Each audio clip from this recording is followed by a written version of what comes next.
Hey, how's it going? Sorry, my camera's jiggling a little bit. Whatever. You guys know me. I'm like totally into flossom. So I wanted to just come on and quickly whip up a tea blend for a summer cold, because they happen. And both my kids have a bit of a summer cold, and I know that it's kind of going around my community, and chances are, if it's going around my community, it might be going around yours too. So with a little bit of help from me, I'm going to share a recipe with you to throw together. These are really common herbs. None of the herbs I'm using are like too wild and crazy that you wouldn't be able to find them at your local health food store. If it's not your thing to blend your own teas, you can always ask me to. I love tea blending. I love tea blending, and I love tea blending specifically for someone so that then I can Reiki activate the tea, especially for the person who's receiving it, and it just unlocks a little extra magic. So bust out your herbs. Okay, so this tea blend so I was looking for something that would taste good to serve chilled because it is hot. Yesterday was a little over 30 degrees, and today is a bit cooler. It's like 25. Actually, hang on, let me see. Well, it says it's 19 right now, but that weather station is usually a bit cooler than where it is at my house. So it's probably like in the 20s right now. Yeah, anyways, so I want something that I can serve chilled for my kids so that then it'd be a nice, cool, refreshing drink for them. My kids love a little slice of lemon in a nice cold drink, so it will taste really good with that too. Or you can add a dab of honey, those kind of things. Plus, you might even want to drink this. It's really good. And even if you're not sick, all the ingredients in this tea are just really supportive of our immune system and our nervous system, and just kind of all around wellness anyways. So even if you're not feeling well, you may still want to make this tea. Okay, so it's kid approved, it's gentle and effective, but it's powerful just because it's gentle. This is just like chamomile. I talked about chamomile in my last weekly forecast. And chamomile is not to be underestimated. Just because things are gentle does not mean that they're not powerful. So this tea tastes great when it's served chilled in the summer heat, and it's really great for keeping hydrated and getting our nutrients in. Also, another fun trick, so I'm going to just serve this chilled, but you also, if you have a popsicle mold, you could freeze it into popsicles. Kids love popsicles, even when they're made out of tea, I'm sure. So you could serve it into popsicles, or you could freeze it into ice cubes and then throw them into the blender and serve it as a slushie. You're welcome. You'll be like totally like winning mom mode. Okay, so first we have elderflower. So most commonly people always think of elderberry, but elderflower is the flower, of course, before it turns into the berry. And elderflower is also a very wonderful, powerful herb in supporting the immune system and great for sinuses. So our respiratory system, right? So we're gonna have elderflower. Actually, I'm just gonna blend this as I go. Okay, so we're gonna do equal parts of pretty much all the herbs. So what's a part? A part is whatever unit of measurement. So this is a quarter cup. Sometimes if I'm just gonna be trying, I'm gonna try out a tea blend, like I'm testing it or something, maybe I'll just use a tablespoon so that I can make a smaller batch at a time. If it's a tea blend that I know I love, I might use like a 1 cup measure because I know that I'm gonna be making a big batch of it. So a part is really just a unit, that's it. So I'm going to use a quarter cup because I'd like to have a bit of this on hand, but I don't need like an insane amount. So I'm going to start with my elderflower, and sometimes a little bit extra goes into the bowl, and that's okay. It's just volunteering itself to be in your tea. Okay, so elderflower, this is great for the respiratory system, as in for our sinuses right now. This could also be good if you have a little bit of a cough going on. Next we have actually I'm gonna do this one, lemon balm. Lemon balm is like one of my all-time favorite herbs. This one I have an intuitive connection myself with it. It's my best nervous system tea. I suck this stuff back. I went through like a whole one of these since last season. So again, 1 part of our lemon balm. Okay, lemon balm is a really powerful antiviral herb. This is great for all sorts of viruses. I mean, I'm not saying the kids have a virus right now, but it's just generally like it's powerful. Also, if you've suffered from any type of a herpes virus, like I get cold sores, lemon balm is amazing, amazing for herpes viruses. So if you get cold sores like me, like if my lips get sunburnt in the sun, I will be needing some extra lemon balm to fight that. Okay, peppermints. This is also homegrown. So the lemon balm was from our garden, and peppermint is also from our garden from last year. It's so green and fresh and fragrant when you grow it in your own garden. When you get this stuff from the store, it's like brown and dead and like, what is that even?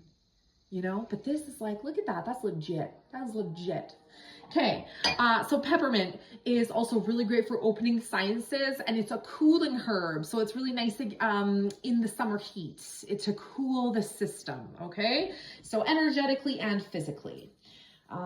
Which is funny because peppermint, the mints are kind of like in essential oils, they're a hot oil, like as in like you wouldn't necessarily want to use them neat, because they're a hot oil, but yet it's a cooling herb. I don't know.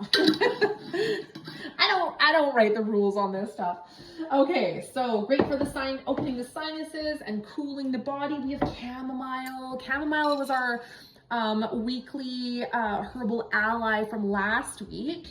So if you want to know more about chamomile, go and check out on YouTube. Go check out my last video, which featured chamomile. That was I believe the date was June 5th. So this is really calming to the system. It's like, chamomile is one of those, I call it a Swiss Army herb because it is so good for everything. It's like whatever you got going on, just like put some chamomile on it. Just do yourself a favor, just put chamomile on it. So let's add 1 part chamomile, and you know, it's just like bam, right? Because it's so good. It's so good for you. Okay, so we've got those guys done, and now we've got rose hips. Rose hips are amazing. Oh, like these ones are ones that I went around and collected myself and then dried, and it smells like they're so fruity.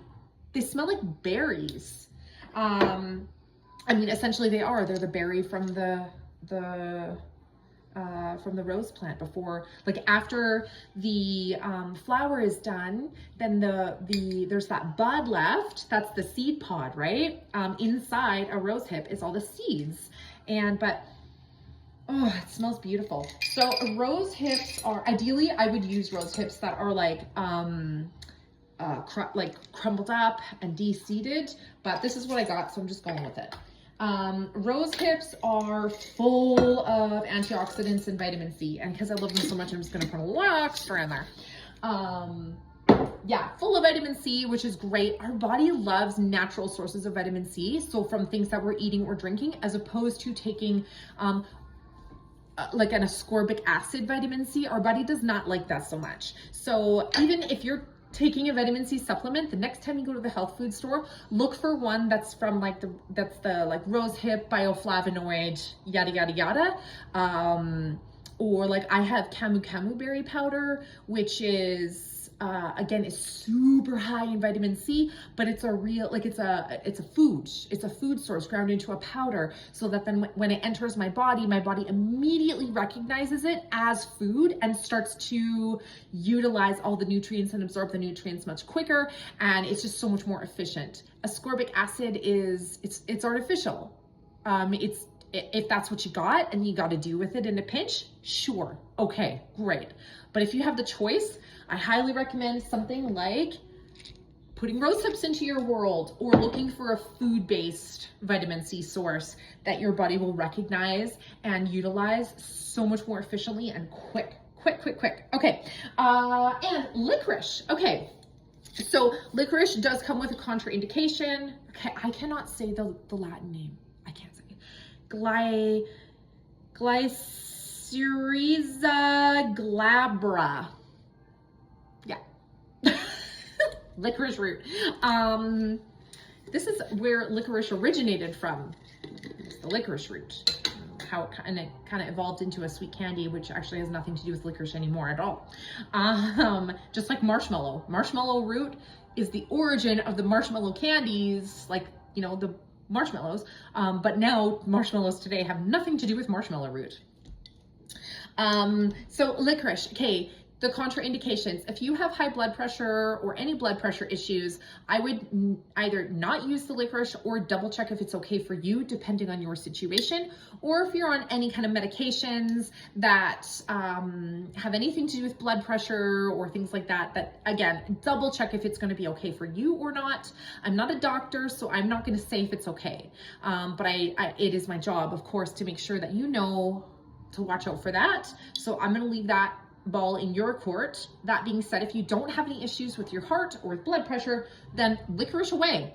Okay, so I'm going to use a half part for this one. So I'm not going to fill with it. It's really sweet. It's got a funny kind of taste to it if you use too much. Like you think, oh, sweet, oh, I'm going to add some more and make it really sweet. No, it's not a good idea. It's like an overly sweet kind of a thing.